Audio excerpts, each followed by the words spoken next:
this is Patrick Russell. I'm interviewing Hollis Crowder for the first time. This interview is taking place in Columbus, Georgia on September the 10th of 2022. This interview is being conducted by the Making History Project. How are you doing today, Hollis? Very good. All right. And can you tell me when you were born?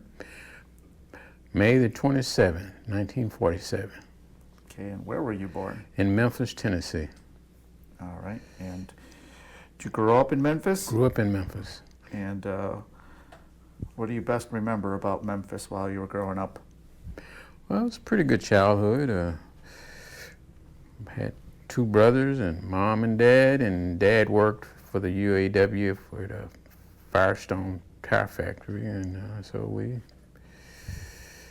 was under segregation, but we close family unit, and I didn't really have anything traumatizing that I can think of. Dad worked and we went to school and I played sports in high school, and pretty good childhood. I don't have any stories or any dreadful memories that I can. I'm glad that I don't. I mean, but about what happened to me when I was 8 or 10 or 12, I can say they were just the good years. How big was your family? Had mom, dad, and two brothers, so it was 5 of us, family of 5. Okay. And both of my parents were from Mississippi, and my dad grew up on a farm, and my mom grew up on a farm too, but they didn't farm, but they both grew up on a farm. And they moved to the city after they got married, and that was it. And you mentioned sports. What kind of sports did you play? In high school, I played football in high school. And I was also very active in the junior ROTC. Actually, at that time, for the schools, African-American schools, they called it the NDCC, which was National Defense Cadet Corps. So I was in that from the 9th grade till I graduated. And first 2 years were mandatory, and then the second 2 years, first year I was a first lieutenant, and my junior year, and I was a captain of the drill team my senior year. Okay. Seems like you enjoyed that. Yeah, it was Army ROTC, and I did enjoy that. And what kind of hobbies do you have? Well, we live on a farm, and when I retired, when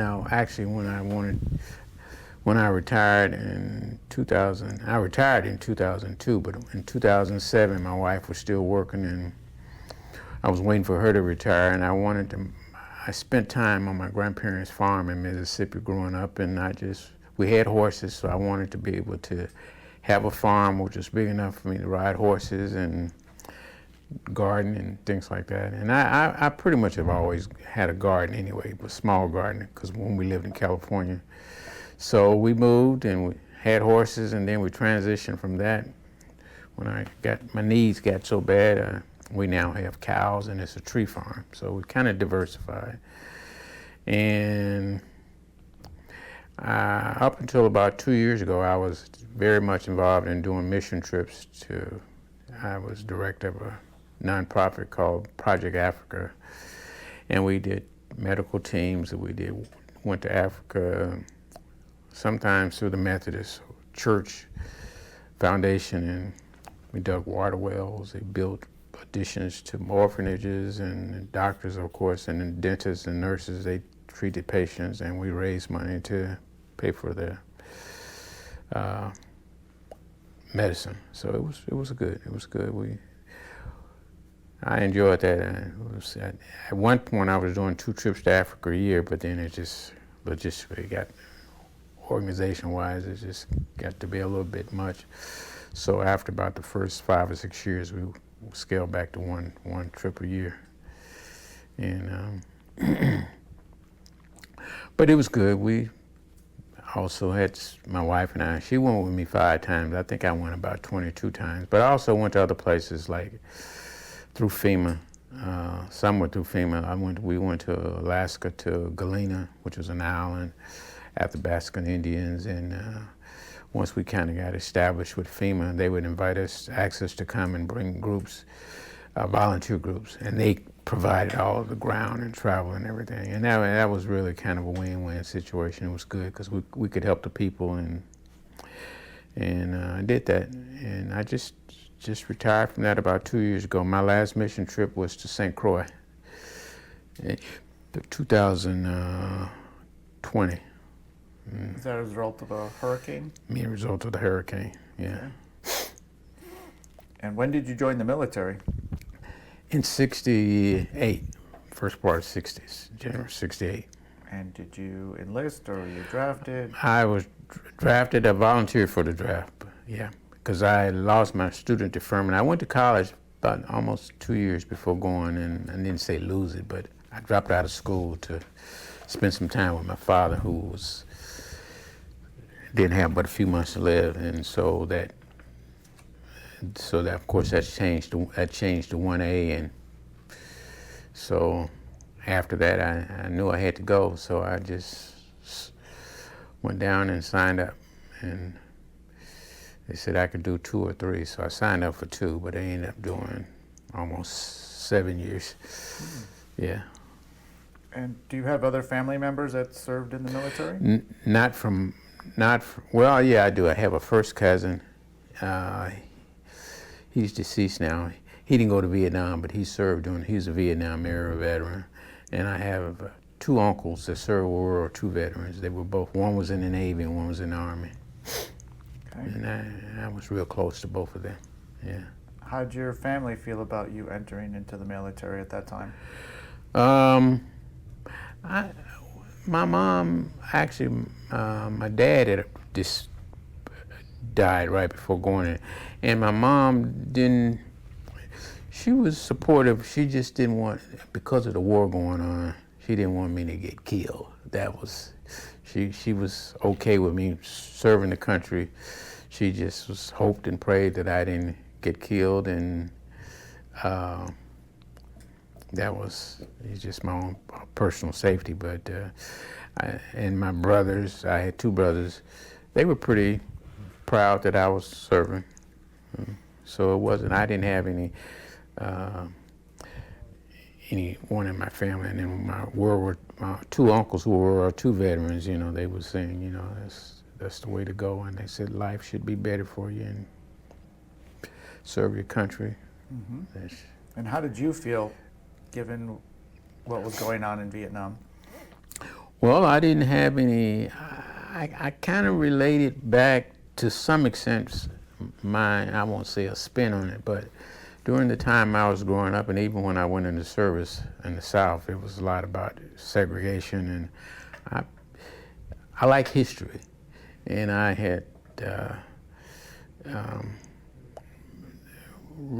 remembered about history about that. I mean, I know it was more to it than that, but even as an African American during slavery, the World War, Civil War was the result of slaves being freed, and somebody had to pay the price for that. And so I wasn't against what we were fighting for, at least to try to free the South Vietnamese people, for them to become, have their own country and government. And but of course, politics was very much in that mix at the time. But I was not opposed to in principle, what they were doing. They were going to try to help the South Vietnamese become independent, and I guess pretty much like North Korea and South Korea. I mean, not the same results, but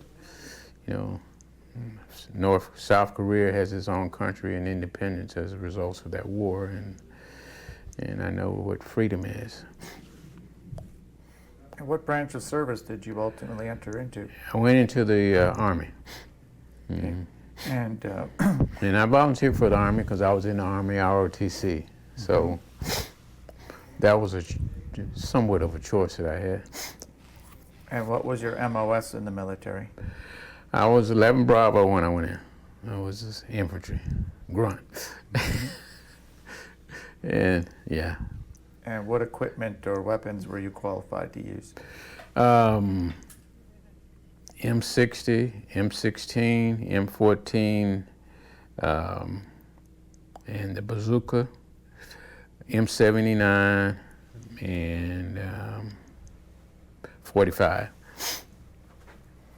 And a shotgun, which was not issued, but I grew up hunting, so, but yeah, as far as military, all of those, yeah. And what group did you end up serving with? 82nd Airborne Division. All right. And Golden Brigade. the Golden Brigade, 3rd Brigade. And I know you went in 1968, right? Right, January. And how long did you serve for? From 68 to May of 75. Okay. So that was 7 years. And what was your highest rank? Sergeant E6, Staff Sergeant. And where was basic training? Fort Campbell, Kentucky. How was that for you?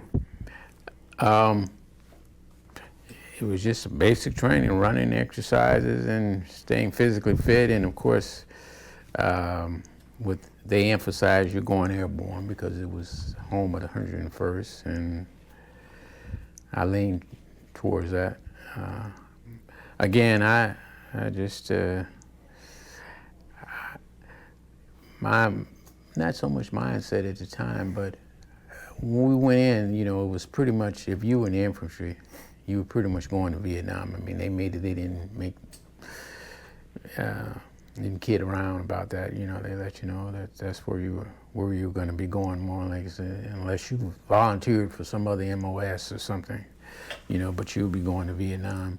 And being in junior ROTC and playing sports and things, I just wanted to be as best prepared and trained as I could. I didn't want to be a slacker. I wasn't so much gung-ho, but I wanted to be as sharp and skilled as in shape, and that was my mindset about it. And be a good fighter. I knew I was going to have to fight, so I didn't want to go out there. I wanted to be physically fit and mentally fit, and be able to be sharp and think and make decisions to get back home. And did you go through jump school? Yeah, 3 weeks in, we had it at Fort Campbell. I didn't go to Fort Benning. They had everything there. All right. And you got your wings? Yep. Okay. And then you eventually deployed to Vietnam? No, from there, I went to Fort Lewis, Washington for advanced infantry training. Okay. Yeah. And then when did you deploy to Vietnam? August of '68. Okay. And where did you arrive? Ton Son Nhut. Right. And 82nd had a fire base right outside of that. Did you receive any training while there? Yeah, I was actually, that's when they had already had orders for where you were going to go when you got to Vietnam. So they had I was going to recon. So they had a recondo school there at I think it was called All-American, right outside of Saigon, 82nd, and there were three of us. We were actually replacements, and we went to the recondo school there. Recon. Recon. Mm-hmm. All right, and so that would be the Long Range Reconnaissance Patrol, Mm-hmm. otherwise known as Lurp. Right. All right. And tell me a little bit about what Lurp does.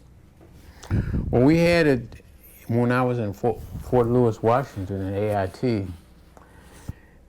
They selected some of the. We had some Lurp training for some of us there, and because Fort Lewis, it was real humid, a lot of rain, a lot of jungle type, and then the training was just to be able to in Vietnam at the recondo school, recon school, was to be able to respond quickly and retreat quickly. When you were going to an area and fall behind a bunker or fall behind or hit the ground, and being able to call in airstrikes. And so it's being able to rapid response and rapid extraction. How big are the teams? They were five-man teams. Oh, so small. Yeah, sometimes 3, but mostly an average 5. And what kind of gear were you suited up with? We didn't wear a lot of heavy gear. We would have claymores, and we kind of spread it out. Everybody had a claymore, and we just had the M16s. Had the ammo, had the belt, a couple of grenades, about 2 grenades, and a bandana full of maybe about 12 clips for the M16. And then we had 2 radio operators. One of them carried an M79, and one of them carried a M16. Sometimes we would have a lieutenant who would carry an M16 or just a 45. And we had a machine gunner, and he had an assistant machine gunner who fed it, so that would be the 5. We had 2 radio operators, a platoon sergeant, and a machine gunner, and a machine gunner assistant. And sometimes we'd have a platoon leader. We always had a platoon sergeant, which was, when I first started out, I was in just a line, not want to say line, I was in just recon squad. We just had a squad leader, radio operator, 1 machine gunner, and 2 riflemen. Sometimes we'd have a specialist like a dog handler. Sometimes we'd get that. And then on occasion we'd have what they call a Chu Hoi, which was a North Vietnamese who had been captured and wanted to be converted. And we would have that, but so 5 and sometimes 4, and then sometimes we'd go out with three people. And what was I'm assuming you got special training for this. What kind of things did you work on while doing that type of training? First it was communication, which was map reading and communication was really, really a stick, because we called in a lot of airstrikes. So that was one of the training, and then just being able to, we also had a lot of training on camouflaging, because we hid out a lot. And so that was another emphasis on the training and communication, and being able to move out and get back to your extraction point real quickly within a certain amount of time. And so this was like infiltration missions. Yeah. Mm-hmm. And what were you searching for? Well, we did, they used to try to change it from searching, but we did search and destroy. And we would go into sometimes villages, sometimes area, and because a lot of the NVAs would have a connection to a Viet Cong in one of the villages, and they would have bury rice and other food items way beyond, and they would be providing food for the NVAs that were coming through. And most of the NVAs were partnered with Viet Cong because they knew the area, And so we would go in and look, and sometimes we'd find small weapons in the villages. We weren't supposed to be there, so we would just blow it up. Not blow up the village, but blow up the cache of weapons. And how long would you be out in the field for missions? On the average, we were out about, on average, about 3 weeks, 3 to 4 weeks. We've been out as long as 30 days. There were sometimes we'd be out for 2 days, and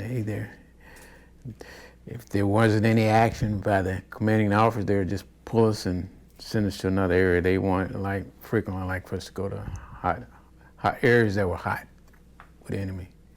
That's where you were going. That's where we'd be going. Yeah. And typically, you're ahead of the main battle groups, yeah. right? When we would be ahead of them as well as back then. I was talking to some of the current guys. They have the little iPhones or cell phones, and they can some kind of way zoom into what you call the drones. And if they're here, they can send a drone out or have some kind of way know what's in that area ahead of them. But we didn't have that. So we had to go and physically update the maps on what the terrain was, because sometimes you'd have a rice paddy and the area had been bombed and everything was altogether different. So you'd have to let them know even if they were going to come through, they'd have to change the route, which way they were going. We'd find it. We also did damage assessment where we called in airstrikes. We'd go in and do the body counts and call that back in. Sounds very dangerous. Yeah, it was. And how do you mentally prepare for doing that where you're out on your own? Well, we had, I won't say had, it was very dangerous, but we had somewhat of a sense of having good backup. I mean, because we were generally in close, what we could call in an airstrike. So even if we were outnumbered, but it was really dangerous because you were trying to make it back to your point of extraction to get out. And some of the things that was really serious, not just, well, it was all serious, but it was about whether or not you could if somebody got killed, depending, you're trying to fight, fight back, and we're trying to get back to the enemy. And there were a few times we had someone that was killed, and you'd have to and if someone was wounded, of course you bring the wounded back, but you didn't necessarily have time to get the person that was killed, get them back to the chopper. That didn't happen too often, but more than you would like for it to happen. And given that you have a small team, that must be rough. Yeah, it was rough. And given that you're out there 30 days with this small team, you develop a bond, you trust them, you rely upon them. Yeah, we did. And you have nobody else to talk to. Yeah, and we didn't do much talking because we kept it's like in COVID, we kept our distance, except, for the radio operator and Platoon Sergeant. You kept close with, if you were squad leader, you kept your radio operator close to you. And of course, the lieutenant and Platoon Sergeant, they always kept the radio operator close. But the rest, we kept spread out. I mean, we could see one another, or and like sometimes at night when we did ambushes, we would do, we'd have 100% wake up until 10 o'clock. And then if it was, say, 5 of us, 2 of us would be on guard from 10 to, not on, an ambush from 10 to 2. And then the other 2 guys would be on from 2 to 4. And then the 5th person would be on from 4 to 6, and then we would go. But what we would do is, not all the time, we'd have we carried ropes and gaffling hooks. That's what, because we had to climb, and we also had air mattresses that we used when we were crossing dikes. We put our equipment on there and cross the streams so everything wouldn't get wet. But we'd have a rope, So if I had someone say from here to that door that was, you know, if I had from 10 to 12, at 12 o'clock, I'd pull the rope. That way, wake them up. And then when they let me know that they were up, they just pull the rope back. And so we kept roped up. We didn't, you know, I mean, it was a quick release, but that was our way of, you know, letting us know. We would just pull the rope a few times. It was just like catching a little small fish. And then sound discipline. I mean, in my mind, I have this vision of 5 guys dressed darkly creeping about in the jungle. I mean, is it something similar to that? Yeah, well, when we were on roving patrols, we did that. Yeah, when we were on roving patrols, yeah. And full moons were not, we didn't appreciate the full moons because, you know, the enemy could see, but we had to do roving patrols. But when we did roving patrols, we were specifically looking for NVAs set up for ambushes. And a few times we walked into their ambushes. But when we did roving patrols, when the bases were being rocketed, we could actually just go where they were. And once we saw them, we could call in an airstrike right on them, and they didn't, you know, wouldn't see us until we start firing up on them. So we were generally outnumbered and outgunned, but we were not there to take everybody out. We were there to find them and take the appropriate action, you know. What about booby traps? Was that a big deal for you all? Yeah, it was real big because we moved a lot. So tell me about the types and how you dealt with them. Well, for one thing, one of the things in recon, we didn't do trails, and so we had to. We weren't called pathfinders, but we just made our own pathways to where we were going, and sometimes it was a long route, but we didn't take trails and roads. And so that was one thing, you know, we didn't, but we still ran into more. We didn't run into a lot of booby traps because a lot of times enemies would set up trails and roads and things that they knew the soldiers frequently travel. So they wouldn't set them up out in the middle of just bush area that they didn't have any signs that someone was traveling in. So that was one way we got around it. But we had the night patrols were particularly dangerous because you couldn't really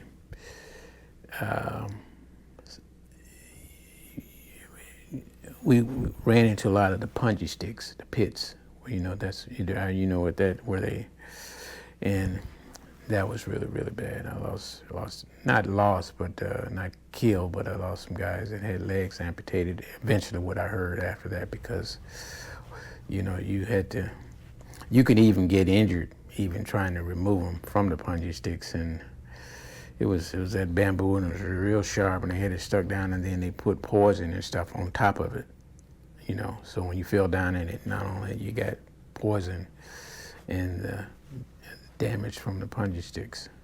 Yeah. And I lost some close friends to that. And later on in my time, you're talking about being close, I found myself not as close to some of the men that came in after me, because I didn't really want to be close to them, because I knew, you know, they may make it home in one piece, they may not make it home, may make it home wounded, or may not get to go home at all, you know, in a body bag. And so I thought I would be sparing myself of the grief to not try to bond with them, just tell them what they needed to do, or we just do our job. And sometimes we'd have a stand down, we'd go back to our base, and we'd be there a couple of days, and you could get some clean fatigues and get a hot meal depending on the fire base, and before you moved out. And I would generally have a little bunker or something that I slept in and just read a book, write a letter home. It was, you just wanted to have a little quiet time just to kind of get yourself and not think about the war. How often did you have that stand down time? My whole time there, I probably had, now when I was, I guess it would call a stand down or a transition. You'd go from, sometimes we'd go from one unit and we get to, I would say probably about once every 3 or 4 months, 2 or 3 months, we would get a stand down. Flies, because we did recon for the Navy, Air Force, about 1/3 of the time, the Navy, Air Force, and the Marines, because they didn't have a reconnaissance, and so they would drop us into their fire base, and we'd get a briefing, hot meal, and move out the next day, or sometimes we move out that night. And how did the other groups receive you? How did you interact with them? Whether it's just the other troops that are not doing what you're doing. It was, because you're a different group. Yeah, it was good because when we came in, we came in to work for them. So we were received. I mean, it wasn't like a standing ovation, but they appreciated us coming in, and they would, when we'd go out, they would open up the little gate from the fire base, and they'd, be careful out there, and so where you all going, but we know you can't tell us anyway, but and sometimes we get into fire bases 100 yards after we get outside of the fire base, just how close, enemy would be ready to, and it may sound, I won't say crazy, but in a sense, a lot of times we felt safer out in the bush than we did in the fire base. Why is that? Because in the fire bases, they got rocketed. And out there, you can't hit what you can't see and what you don't know. And if you don't know, it's what's out there. But at the fire bases, they were sitting ducks. Mm-hmm. And I had some guys, when we get to go to a fire base for a couple of days, they want to go in and get the meal and go outside of the fire base and eat or sleep at night, because they know it was more than likely they would be getting rocketed or hit with mortars or artillery at nighttime. And that was one thing we didn't encounter out in the field. We didn't, other than just an occasion, but because we weren't a sitting target. So we didn't encounter getting rocketed or RPGs, of course, yeah, frequently. That's when we ran up on them or when they saw us. But if we were just out on an ambush at nighttime, it may be a quiet night. And but our fire base could get rocketed on any given night. And most of the time when we were out on ambushes, we rarely got rocketed because we were rarely seen. You guys sound like ghosts, a scary bunch. And what would you do? So you're mostly doing your operations at night, but you're out there. So what do you do during the day? We would have a day position, and then oftentimes we'd send out a 1 or 2 men to recon to find out maybe if we were going to set up an ambush, we'd go out and send about 2 people out to patrol that area in the daytime, and come back. But most times during the day, we had to take turns even sleeping during the day, just like we did at nighttime. So it wasn't like you could just lay up and sleep all day, because you had to have, depending, we would have 50% on alert So we still pretty much did the same thing and we did at night. We would get 2 or 3 hours of sleep and then you crash and then next person. So we did that around the clock, except when we were on a fire base. And what roles did you serve on the Lurp team? When I started out, I walked point for about 30 days. And then from there, I carried a radio to Prick 35. I was RTO for about, actually I was RTO for about 3.5 months. Even when I made sergeant, first made sergeant, I carried the radio because it was just vital. And then we had I didn't really trust a new guy with that kind of responsibility, even though it was a dangerous thing. But it's like when we got hit or made contact, you know, you wanted to have somebody to, until I got another guy prepped that I was comfortable with, then I passed the radio on to him. But it was pretty more than just dangerous because depending on how far we're out, sometimes you have to have your whip antenna up. And so that's when you were getting heavy fire, but you had to call in because in order to get that fire off of you, you had to call in to, because we were so small, you know, when we came under fire, you know, either that we had to run or if we were pinned down, we had to call in an airstrike. And and the whip antenna, so the first two people they would try to kill, oftentimes the first one was the radio operator. And oftentimes the point man wasn't the first one to get killed on the Lurp team because you were so far out ahead of the other team, so they would wait to you if they were waiting on an ambush, they would wait for the point person to go by, and then when the rest got it, because they didn't want to just kill that one person, they wanted to kill the whole team if they could. And what was it like going out on your first night as a point person? What was going through your mind? Well, the first time I went out was during the daytime. Okay. And they had told me that I had been there a night or two, and they had told me I was going to start walking point the next morning. And so they kind of got us acclimated. And my first experience walking point was, I was walking point the very first day, and of course we had been trained looking for booby traps and any kind of bush that was, you know,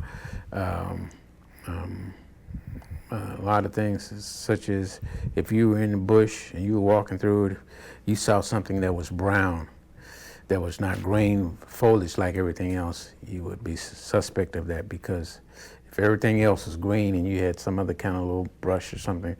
But my first experience, we were going across this elephant grass, and it was pretty, you could see over pretty good, it was about 2.5 feet tall. And I was looking, being sharp, looking in front of me, and probably from here to that table, and I would take a few steps, and then they'd tell them, and then we walked the same so we wouldn't go. And then I'd beg for them to come on. And there was a sergeant right to the side of me. In my very first experience, my very first day of walking point, a cobra snake jumped up. And you know, they stand on their tail, and I froze.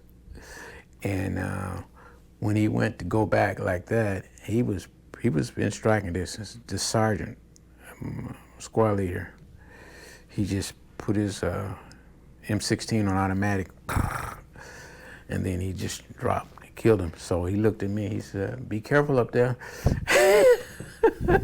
We just, and it took me in. And I think the thing about it was, it's like not just Pete, like Pete just is that it wasn't until that night that I kind of got the shakes from it. because I had to continue on with the mission, so I didn't have time to process it or just, yeah. But then from then on, we would generally, the point person would see if there was an enemy out there. You'd be the first one to see him most of the time, and you'd stop, and we'd get down, and we had infragreen, and it was a green strobe light at night. We could move, watch the activity of the enemy, and even during the daytime, if we were had good cover, we could watch what they were doing, cooking their meals, eating, and NVAs, they were pretty sharp, but they were a little lax about if they were in the area. They most of the time seemed like they thought that they had control of that area, they were there or not. They would be on the lookout for GIs, but they seemed to be they were more afraid of airstrikes, you know. The NVAs, they were pretty tough. They would take on a small group or a large group of soldiers, but airstrikes is, you know, you could, and sometimes they would see us even as a Lurp team. And when you see the antenna, if they couldn't kill the Radioman, they would take off running because they knew if they see you doing this, they knew, you know, heat was coming. Yeah. So sometimes we'd have four or five men, and you'd see 20, 30, 40 of them running from you because when they saw you doing this, they knew, you know.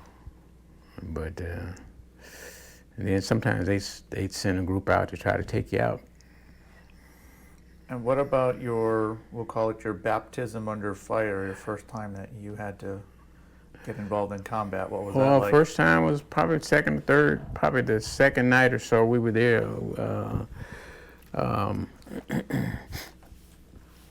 We were doing roving patrols, and we ran up into NVA. They were already, we ran into their ambush, and lost a couple of guys that sometimes we would operate with two squads. It just depends, and we do an L shape. But my first encounter was probably my second night, actually not in country, but actually with the platoon or with the squad. And we just stayed up to be sharp, and we first firefight, I think when one guy got shot some kind of way. They hit us with RPG, and when it hit, some of the shrapnel hit his foot, and we didn't have a medic at that. Cause sometimes most of the times we'd have a medic, but sometimes we didn't have a medic. We didn't have a medic, but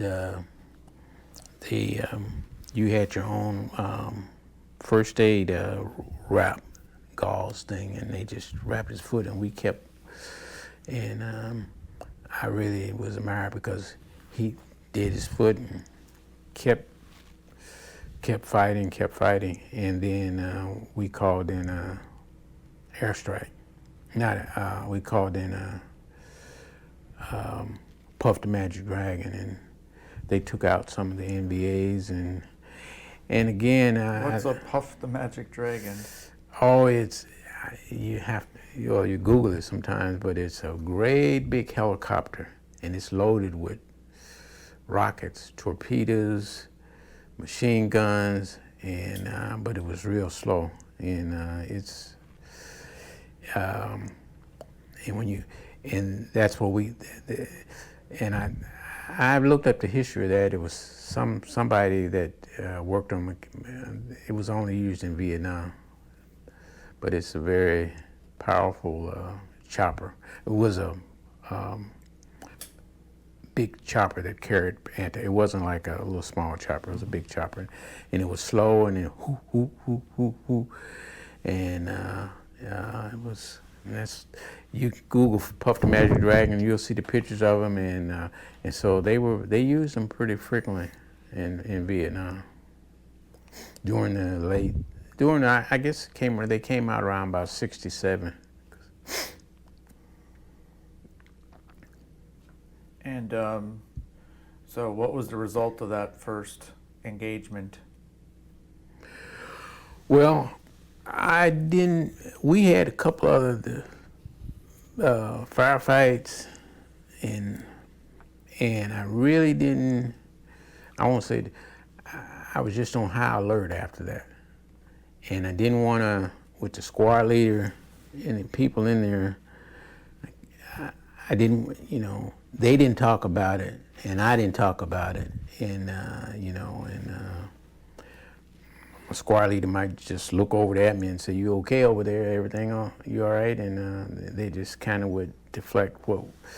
But then probably, I would say, I don't know, probably we got ready to move out to go to another thing, and they dropped us into a fire base, and we had a little break time, and I kind of had time to process it. But there we moved out. We moved we moved quickly. You didn't really have time to process what had happened. You just think about what you're going to do. You're just in what you're going to do next, and not. Were you able to communicate with your family while deployed? Yeah, I had a wife, and I got married 8 weeks before going in, and my mother, and I was able to write letters, and I won't say believe it or not, I was able to send letters out about sometimes once a week, and then sometimes I couldn't send a letter out because it was the operation. They didn't,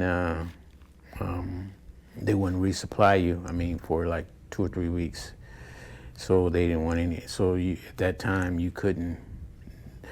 What we would do is when we have letters, when they come in to chopper to come in and drop you off a meal, drop you off water and stuff like that, then you'd already have a bag to toss up there with your platoon's mail and stuff in there. But sometimes we could, when you get back to your fire base, if you were out and they couldn't bring mail out, they would have it back at the fire base and you get your mail then. So we got mail. If we were out in the field, we didn't get mail sometimes, but then occasionally you would. But basically, you would have letters and things. Whoever wrote you back at the fire base. Mm-hmm. And then at times, if we were working for another, like the Big Red One or something like that, your mail didn't follow you real. You had to wait till you get back to the 82nd to get it because you just couldn't get it. What was your proudest moment while in the military? I think when I served in Vietnam, in general, the camaraderie, closeness that we had, and there was and particularly coming from the South, nobody was like, what was the color of your skin, and everybody looked out for each other, and I think to have had that, and I think it was, for me, I won't think, it was, and the responsibility that I had, particularly being a squad leader and being a platoon sergeant, the responsibility of basically being responsible for leading men and helping them through your leadership. Hopefully, in some of it, they got killed and injured anyway, but to know that their lives, they depended on you making the right decision at the right time. And actually, in my career after that, I've never really had that kind of fulfillment. I've enjoyed, I like what I did, but that was something that wasn't a high, but it was just something that extreme responsibility, and what you got out of that was really, I never got that out of any other thing I did in my career. Did you receive any awards or medals from your military service? Yes. And what did you get? Well, I got one that was not the Purple Heart, but fortunately I was not, I was unconscious for in a coma for about 3 days, and but I think that was mostly from the morphine. But I got hit when we were going on an assault, and they hit the chopper, but the chopper didn't go down, and it threw us. He turned and threw us off, and I got hit with shrapnel from my RPG. Plus, they shot up my radio on the back of my radio, and it came over and hit me. And I didn't remember a whole lot after that, because by the time the medic hit me with the morphine, next thing I knew, I was probably 3 days later, I was in the Saigon 3rd Field Hospital. And but I remember actually the encounter when first, but it was like that, and then everything just went blank after they hit you with the morphine. And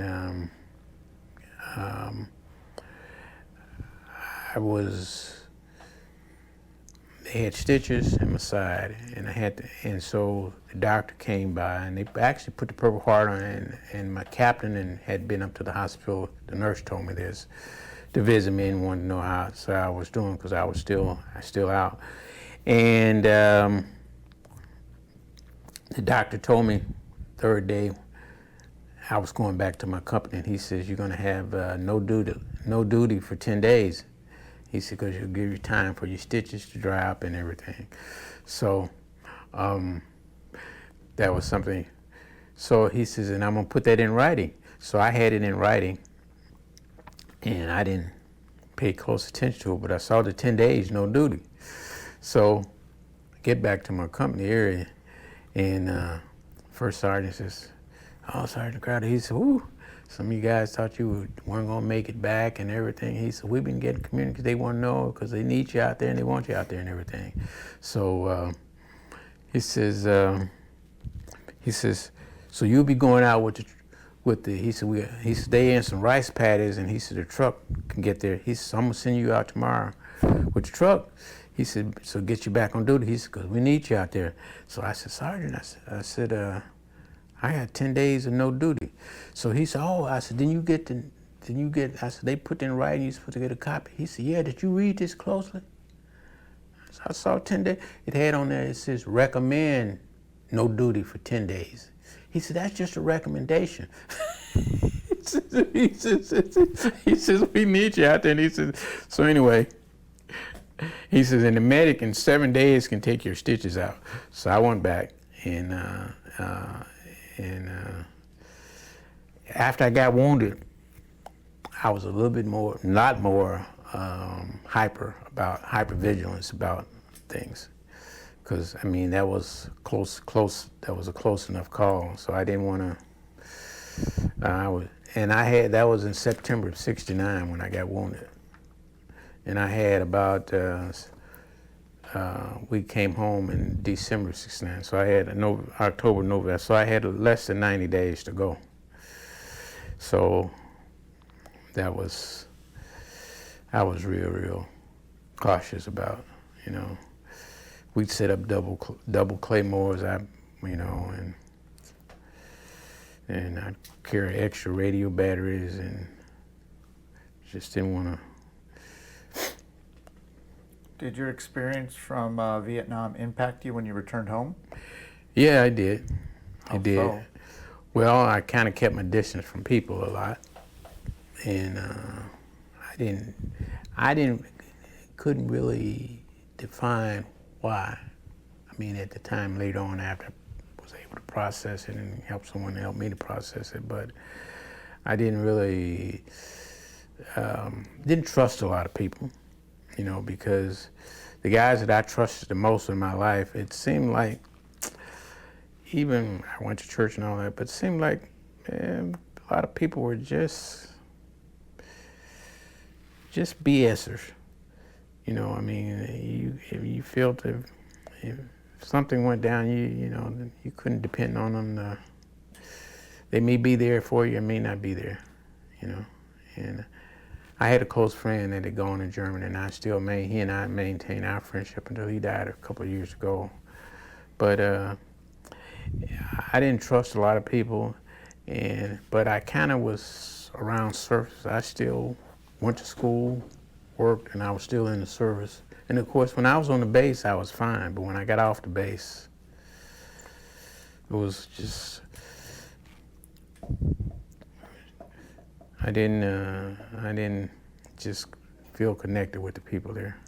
And then, of course, just being in the military and being a sergeant, it seemed like it wasn't that was true. Civilians didn't respect you to the extent that, you know, I mean, you tell somebody, yes, sergeant, or no, sergeant is civilian. Yeah, you know, kind of, lots of they, you know, real lax about things. And during those times, they didn't have a lot of respect for Vietnam soldiers anyway. So,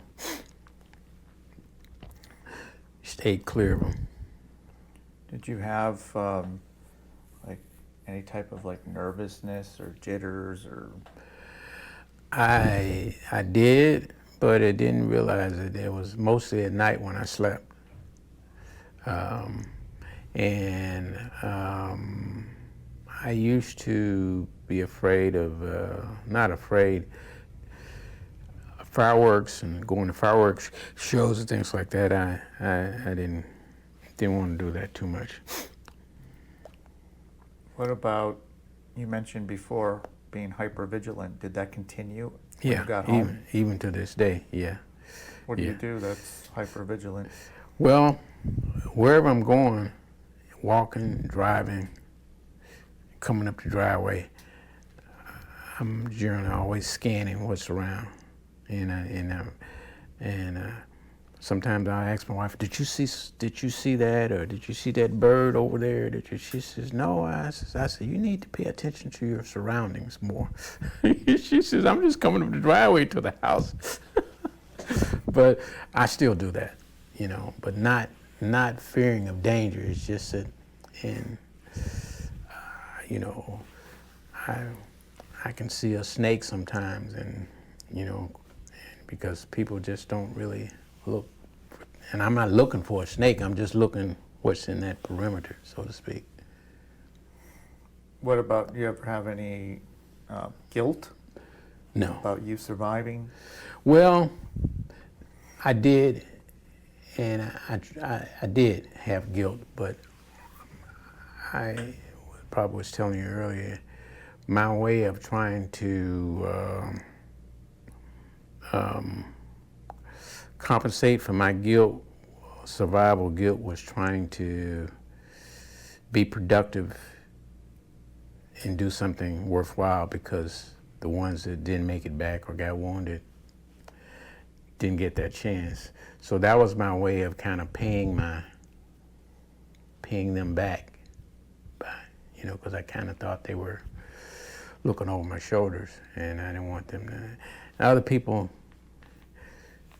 and I think I did try to do more positive things, you know. I mean, everybody has their way of dealing with things. Some people drink more, some people eat more, some people do things, and, you know, I try to still stay in shape for a good number of years. I'm not in shape now, like, 'cause my knees don't let me do that, but I try to stay in shape and not forget, yeah. And some of the guys that I served with, they got in touch with me years later, but I was not my marriage was not about marriage is bad, but it was for my ex-wife at the time, not to condemn anybody, but she was not, she didn't get a good reception being married to a baby killer, you know, by her friends and everything. So that was not, you know, that didn't go over too well with her friends. And so you know, so sometimes she didn't like me to wear my uniform because of that. But I was different from them simply because I wasn't different, but I was different simply because I had been off to war. So they knew my experience was different, that they didn't. Is there anything you would like to add that I did not ask you? I'm glad that not about going off to war, but that I was able to serve, and no matter what people like the war or didn't like the war, for or against it, is that I'm glad that I serve my country at a time, and whether it was popular or unpopular, you know, and I think that's, you can depend on people, you know, it's like a friendship, you know, through thick or thin, and maybe those are some thin times, but, you know, and people have learned to appreciate I think we paid the dues for the current day soldiers, a lot of things in terms of people don't hate the soldier. If you can hate war, but don't hate the person that goes out to fight war. And, you know, thank them for their service. And so I've learned that, and learned to, the few friends that I have, I mean, they can count on me. They know I'm a good friend. Is there anything you would like to tell future generations? I'd just like to see them continue to come forward to serve our country and know the history of those who have gone before them, which is very, very important. And I was glad when we went to the museum yesterday to see that's part of that basic training, you know.